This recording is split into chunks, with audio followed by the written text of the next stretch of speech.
Plus de 100 personnes vont être attaquées par une bête, par un monstre qui se promène en liberté. Un genre de loup qui a dévoré tous ces gens et qui est resté introuvable pendant des années. Et comme si ce n'était pas assez horrible, cette bête elle avait une préférence, les enfants. Une grande partie des victimes, ça a été des enfants autour de 10 ans. On ne parle pas ici d'un conte imaginaire qui a été inventé pour faire peur aux enfants. On parle d'une vraie histoire, d'un vrai fait divers qui s'est déroulé il y a plus de 200 ans.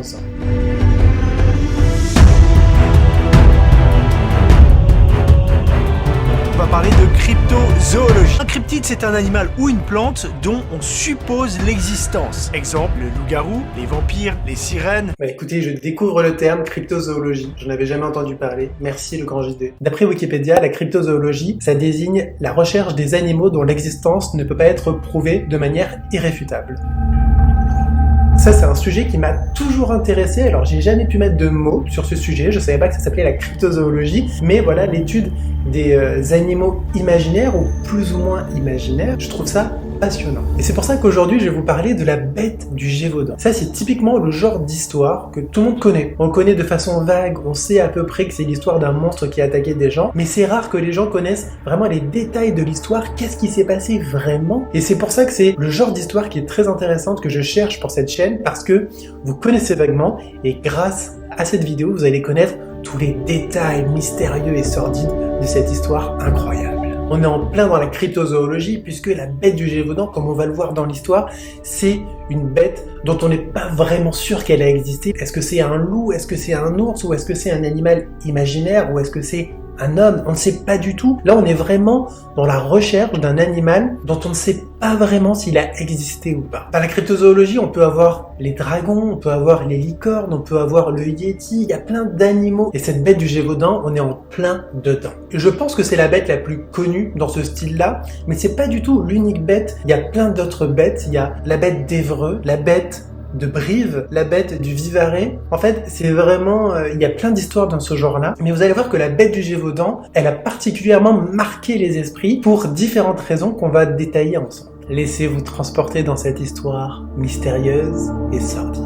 Alors d'abord, quel est le contexte de l'histoire? À quelle époque sommes-nous? Où sommes-nous? L'histoire commence en 1764, nous sommes à l'époque sous le règne de Louis XV, donc une époque évidemment très différente par rapport à aujourd'hui. Et l'histoire se situe à Gévaudan, ce qui est logique puisque c'est la bête de Gévaudan. Gévaudan, c'est une province qui n'existe plus, c'est une ancienne province française qui existait à l'époque et qui se situe dans le sud de la France, là où actuellement on peut trouver la Lozère. Voilà un peu de géographie historique dans ces vidéos, ça fait pas de mal. Pourquoi j'ouvre la bouche comme ça? Et vous allez voir que les principaux personnages de cette histoire, ça va être des paysans. On est vraiment donc sous le règne de Louis XV avec tous les sujets de Louis XV, et vous savez qu'à cette époque-là, une grande partie de la population faisait partie du tiers-état, c'est-à-dire que c'était des paysans qui travaillaient les terres. Au printemps 1764, on a la première victime de la bête du Gévaudan. C'est une dame, une vachère plus précisément, c'est-à-dire une dame qui s'occupait de vaches, la description la plus nulle. Elle était avec ses vaches et ses chiens, et elle se fait attaquer par une étrange bête qui est très agressive et qui va donc lui foncer dessus et essayer de la dévorer. Et là, ce qui est intéressant, c'est que les chiens ne vont pas la défendre, ce sont les vaches qui vont la défendre. Les vaches vont charger l'animal, ce qui fait que cette dame, elle ne va pas en mourir, heureusement pour elle, elle va survivre, elle aura juste quelques blessures du fait de cette attaque-là. C'est un élément primordial que cette dame survive parce que elle pourra témoigner de cette attaque-là et elle pourra donner tous les détails qui font que cette histoire de la bête du Gévaudan va pouvoir prendre racine et pouvoir petit à petit se disperser. Pour répandre la terreur, il est toujours important qu'il y ait des témoins et donc des survivants. C'est horrible ce que je suis en train de dire, mais c'est la vérité. Elle décrit donc précisément l'attaque comme je viens de vous la décrire et elle décrit la bête également. Parce que c'était pas un loup normal, c'était vraiment une bête beaucoup plus horrible, beaucoup plus... ça ressemblait à un loup, mais ça avait quand même des traits significatifs. C'est d'abord une bête qui était beaucoup plus grosse qu'un loup, elle avait la tête allongée, et surtout en termes de comportement, c'est un animal qui ne s'intéressait pas du tout à son bétail. L'animal n'avait pas essayé d'attaquer, je sais pas, les chiens ou les vaches, non, l'animal s'en est pris volontairement à cette dame-là. Elle voulait l'attaquer, elle voulait lui faire du mal. Faut savoir que l'animal, le loup, n'attaque pas les humains. C'est quelque chose de très connu, on sait que les loups n'attaquent jamais les humains. Même un enfant, un loup ne va pas attaquer un enfant. Si vous croisez un loup et que vous êtes seul, il suffit de frapper des mains, d'agiter un bâton, et le loup va partir. Le loup est très craintif et n'attaque jamais l'homme. Donc cette attaque, elle est très bizarre, et ça fait penser que c'est pas forcément un loup, mais plutôt une bête. Mais si ça s'était arrêté là, je pense que ça irait, on ne connaîtrait pas cette histoire aujourd'hui. Mais ça ne s'est pas arrêté là. Peu de temps après cette première attaque, un cadavre est retrouvé. Un enfant de 14 ans a été dévoré et a succombé à ses blessures. Puis, durant l'été 1764, il y a encore une attaque. Une bergère qui était avec ses moutons. Au loin, il y avait deux autres bergers qui ont vu les moutons dévaler la plaine. Ils ont trouvé ça bizarre. Donc, ils sont allés voir ce qui se passait. Et là, ils ont vu le corps, ou malheureusement le cadavre d'une bergère qui avait été attaquée par cette bête et qui avait fait fuir les moutons. À chaque fois qu'on retrouvait les cadavres, c'était vraiment horrible. C'était vraiment des corps totalement mutilés. C'était horrible, vraiment macabre, des macabres découvertes. Et là, avec cette série d'attaques, évidemment, l'histoire commence à prendre de l'ampleur, les gens commencent vraiment à connaître cette histoire, et la population commence à s'inquiéter. Peu de temps après, il y a encore une attaque, une autre personne meurt. Pour riposter, pour trouver cette bête, on commence à organiser des battues, des personnes qui se regroupent, de très nombreuses personnes, évidemment, plus le temps passait, plus les personnes étaient nombreuses, pour partir dans la forêt, trouver cette bête et essayer de la tuer. Entre-temps, il y a encore une autre mort, cette fois-ci un enfant, et on dit que la bête aime particulièrement les enfants parce que parmi toutes les victimes, on a quand même une grosse proportion d'enfants. Ça commence vraiment à être la panique, une véritable angoisse. Tout le monde est vigilant, tout le monde a peur. On est maintenant en été de l'année 1764, les battues s'accélèrent, les gens veulent absolument retrouver, traquer cette bête qui doit absolument être mise hors d'état de nuire. Et on commence à avoir de plus en plus de débats sur qu'est-ce que c'est exactement cette bête. Est-ce que c'est un loup? Est-ce que c'est un ours? Est-ce que c'est autre chose, un animal qu'on ne connaît pas? C'est vraiment une grande question que les gens se posent. Imaginez, vous êtes dans cette situation. Est-ce que vous osez sortir? C'est vraiment...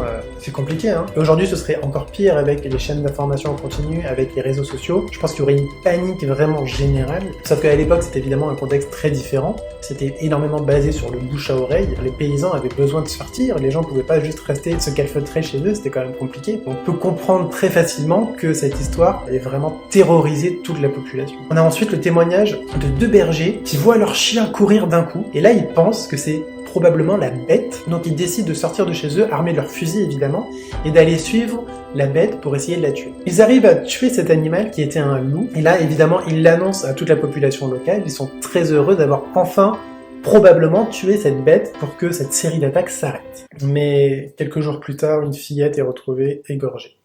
On en est à un stade où chaque semaine, il y a des morts. De plus en plus de personnes périssent. Et encore une fois, on a une histoire d'un faux espoir avec des bergers qui voient la bête, qui la traquent, qui lui tirent dessus. Alors, ils n'arrivent pas à la tuer, mais ils la blessent vraiment grièvement. Ils sont persuadés qu'elle ne pourra pas survivre longtemps. Donc on fait la fête, tout le monde est content. Mais quelques jours après, une personne est encore attaquée. Et voilà, donc encore un faux espoir. Non mais, l'enfer. Il commence également à y avoir le débat sur est-ce qu'il y a plusieurs bêtes ou une seule bête? Peut-être que finalement on a réussi à tuer une des bêtes et qu'il y a plusieurs bêtes qui commencent à attaquer la population. Et dans ce cas-là, ce serait encore plus difficile d'en venir à bout. Y a-t-il une bête, deux bêtes, trois bêtes, quatre bêtes, 5 bêtes, 6 bêtes, 7, 8, 9, 10, 11, 12, 13, 14. C'est la consternation devant cette histoire qui n'en finit plus pour la population qui vit un enfer. À un tel point d'ailleurs que Louis XV doit réagir. Savoir qu'à l'époque, quand il y a un problème qui s'installe vraiment de façon durable, eh bien l'État en est jugé responsable. Donc ça devient presque une crise politique où Louis XV ne peut pas laisser durer la situation. Louis XV doit mettre un terme à ces attaques de la bête. Et là, le roi décide d'envoyer son meilleur chasseur, Antoine de Beauterne. C'est, attention messieurs dames, le lieutenant des chasses qui vient sur place, il part de Fontainebleau pour arriver directement à Gévaudan et traquer la bête. Alors là, tout le monde est rassuré, tout le monde sait qu'il n'y aura aucun problème, c'est le meilleur chasseur du royaume, il n'y a aucune raison que la bête échappe à Antoine de Beauterne. Je pense que vous sentez totalement venir qu'il ne se passera rien en fait. Le 20 septembre 1765, 3 mois après que Monsieur de Beauterne soit arrivé sur place, il revient au royaume, présenter au roi la dépouille d'un loup qui serait la bête qu'il a réussi à tuer. Tout le monde est très content, tout le monde est très rassuré, le roi est très content aussi. La dépouille donc est exhibée, et c'était un très gros loup, mais vraiment horrible, avec vraiment différent. C'était pas juste un loup normal, il était vraiment horrible. Tellement horrible qu'aujourd'hui on est quasiment sûr que la dépouille avait été trafiquée, qu'elle avait été maquillée pour la rendre extrêmement effrayante, pour faire en fait un coup de communication. Antoine de Beauterne est donc censé avoir tué la bête, et effectivement, tout le monde est rassuré, puisque dans les 2 mois qui ont suivi, il n'y a plus eu aucune victime. Mais l'histoire ne s'arrête pourtant pas là. Le 2 décembre 1765, il y a deux petits garçons de 5 et 7 ans qui étaient en train de garder leur troupeau, et la bête s'en prend à un des deux petits garçons. Alors ils ont eu la chance, il y avait des personnes pas loin, d'autres bergers, ils ont réussi à faire fuir la bête parce qu'ils étaient assez nombreux. Encore une fois, on a une attaque où il y a plusieurs témoins, et la façon dont ils ont décrit cette bête, c'est exactement la même description que la toute première bergère, la vachère du tout début. Donc finalement, la bête ne serait pas morte, la bête serait encore en vie et elle attaquerait encore. Et effectivement, les attaques vont continuer, elles vont reprendre. On va avoir plus de 20 morts supplémentaires jusqu'en 1766. Mais pourquoi pendant 2 mois, il n'y a plus d'attaques? C'est étrange. Juste après que Antoine de Beauterne ait annoncé qu'il a tué la bête, il n'y a plus eu d'attaque pendant 2 mois. En tout cas, ce qui est sûr, c'est qu'à Versailles, on ne veut plus entendre parler de cette bête du Gévaudan. Pour eux, l'affaire est classée. Ils ne veulent absolument plus intervenir et ne même plus en parler. Et pourtant, le mystère reste entier, voire il s'épaissit. Le 16 mai 1767, une petite fille qui s'appelle Marie est retrouvée morte. Évidemment, tout son entourage, toute sa famille est très triste de la perte de cette petite fille. Et parmi les personnes qui seront présentes à son chevet, on trouve une personne qui s'appelait Jean Chastel, qui était totalement ravagé par la mort de cette petite. Et pour vous dire, c'est un homme qui était absolument pas pratiquant, mais après ce qui s'est passé, il est allé à l'église très régulièrement. Et il a fait la promesse devant Dieu qu'il retrouverait la bête, qu'il la traquerait et qu'il la tuerait. Et peu de temps après cela, en juin 1767, Jean Chastel participe à une battue. Il voit effectivement une bête, il la traque, il la suit, il la prend en joue et il la tue. Et ce qui était très étonnant, c'est qu'on a eu des témoins de cette histoire, mais la bête était absolument pas craintive, comme si elle le connaissait, comme si elle avait été apprivoisée. La bête ne s'est pas méfiée quand elle a vu Jean Chastel arriver avec son fusil, comme si elle avait l'habitude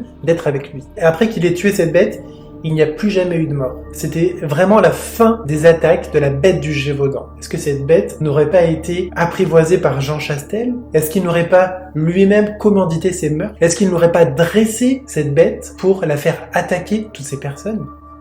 Le mystère est incroyable. Qui est ce Jean Chastel? C'est un monsieur qui a 2 fils et ils ont une réputation vraiment... En fait, ils ont une réputation de sorciers. Ce sont des gens qui ne sont absolument pas appréciés de leur voisinage, de leur entourage. Ce sont des gens qui sont très bizarres, qui sont simples d'esprit, qui sont demeurés. Et ces gens-là, ce qui est étrange aussi, c'est qu'ils vivaient avec des gros chiens. En fait, ils avaient réussi à faire des croisements entre des chiens et des loups. Et ils vivaient avec ces animaux croisés. Enfin, c'est des fous, quoi. Et ces gens-là étaient au service d'un marquis, le marquis de Saint-Alban. Et pour diverses raisons dont je ne vais pas évoquer les détails, le marquis de Saint-Alban, il avait tout intérêt à vouloir créer le désordre dans le royaume. Donc la question qui se pose, c'est est-ce que ces attaques de la bête du Gévaudan étaient des attaques qui avaient été orchestrées, préméditées par le marquis de Saint-Alban, qui avait comme petite main la famille Chastel, qui avait dressé un de leurs chiens et qui avait attaqué toutes ces personnes-là? C'est...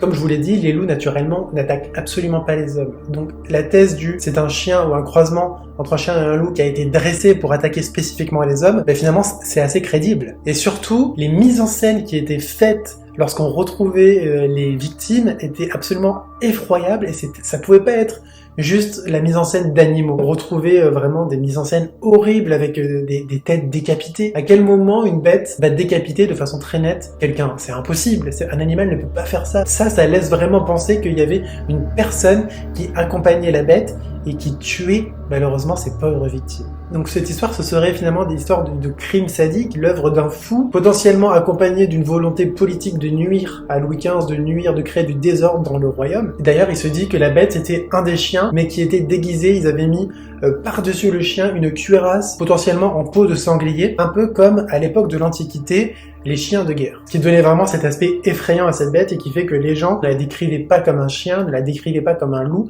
mais vraiment comme une bête difforme et effrayante. C'est incroyable, ça. Et là, ce que je viens de vous dire sur Jean Chastel, c'est une théorie, c'est absolument pas vérifié. Aujourd'hui, on n'est pas certain que c'est lui qui a prémédité ces meurtres.